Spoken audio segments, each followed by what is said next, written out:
বন্ধুরা, আন্তর্জাতিক রাজনীতিতে আবারও বড় চাঞ্চল্য। মাত্র ৪ দিনের ব্যবধানে আমেরিকা ভারতের সম্পূর্ণ মানচিত্র প্রকাশ করল, আর তারপর সেটাই সরিয়ে নিল। প্রশ্ন উঠছে, এটা কি শুধুই একটি প্রশাসনিক ভুল, নাকি পাকিস্তানের চাপে সিদ্ধান্ত বদল করল ওয়াশিংটন? ঘটনার শুরু ৭ ফেব্রুয়ারি।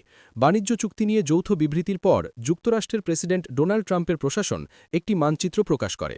মার্কিন বাণিজ্য প্রতিনিধির দফতরের ওয়েবসাইটে প্রকাশিত সেই মানচিত্রে পুরো ভারতীয় ভূখণ্ড দেখানো হয়। শুধু তাই নয়, কেন্দ্রশাসিত অঞ্চল জম্মু এবং কাশ্মীরের পাশাপাশি পাক অধিকৃত কাশ্মীর এবং আকসাই চীনকেও ভারতের অংশ হিসাবে দেখানো হয়।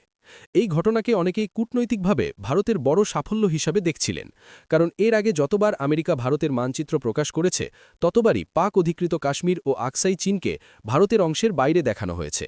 অর্থাৎ এবার যেন অবস্থান বদল করেছে ওয়াশিংটন, এমনটাই মনে হচ্ছিল। কিন্তু মাত্র ৪ দিনের মাথায় সেই মানচিত্র সরিয়ে নেওয়া হয়, আর এখানেই শুরু হয় জল্পনা।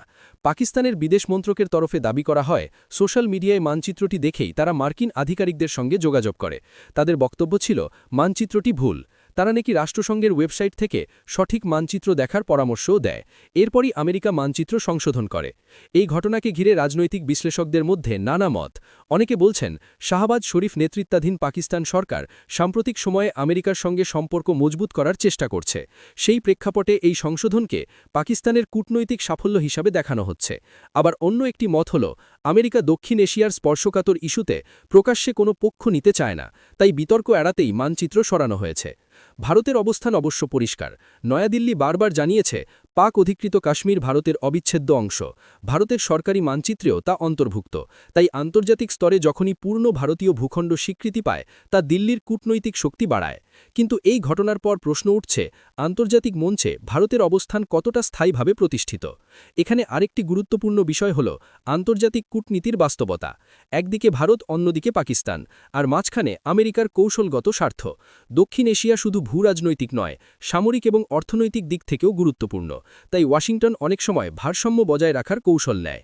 এই ঘটনাও কি সেই কৌশলেরই অংশ, নাকি সত্যিই পাকিস্তানের আপত্তির জেরে সিদ্ধান্ত বদল? সমগ্র বিষয়টি আবারও প্রমাণ করল, আকসাই চীন ও পাক অধিকৃত কাশ্মীর ইস্যু আন্তর্জাতিক রাজনীতিতে এখনও অত্যন্ত সংবেদনশীল। একটি মানচিত্র প্রকাশ বা প্রত্যাহার দেখতে ছোট ঘটনা হলেও তার কূটনৈতিক বার্তা অনেক গভীর হতে পারে। তাহলে আপনার কি মনে হয়, এটা কি ট্রাম্প প্রশাসনের পাক প্রীতি, নাকি আন্তর্জাতিক কূটনৈতিক ভারসাম্যের খেলা? কমেন্টে আপনার মতামত জানাতে ভুলবেন না। ভিডিওটি ভালো লাগলে লাইক, শেয়ার ও সাবস্ক্রাইব করুন। আবারও দেখা হবে নতুন বিশ্লেষণ নিয়ে।